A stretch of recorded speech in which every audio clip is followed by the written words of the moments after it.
যুক্তরাষ্ট্রের রাজনীতিতে আবারও উত্তেজনা। ইরানের বিষয়ে সম্ভাব্য সামরিক পদক্ষেপের ইস্যুতেই এই উত্তপ্ত পরিস্থিতি।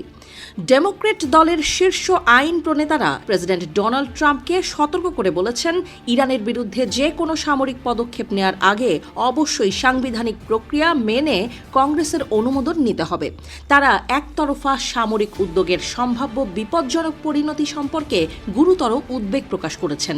ডেমোক্র্যাট সদস্যরা বলছেন, যুক্তরাষ্ট্রের সংবিধান অনুযায়ী যুদ্ধ ঘোষণা এবং বড় ধরনের সামরিক পদক্ষেপ অনুমোদনের ক্ষমতা রয়েছে মার্কিন কংগ্রেসের হাতে।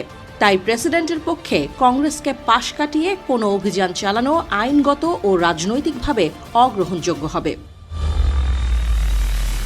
ফ্লোরিডার ডেমোক্র্যাট কংগ্রেসম্যান শুলস বলেছেন, ইরানের বিরুদ্ধে সামরিক ব্যবস্থা নেওয়ার আগে প্রেসিডেন্টকে পরিষ্কারভাবে ব্যাখ্যা করতে হবে কেন ইরান যুক্তরাষ্ট্রের জন্য তাৎক্ষণিক হুমকি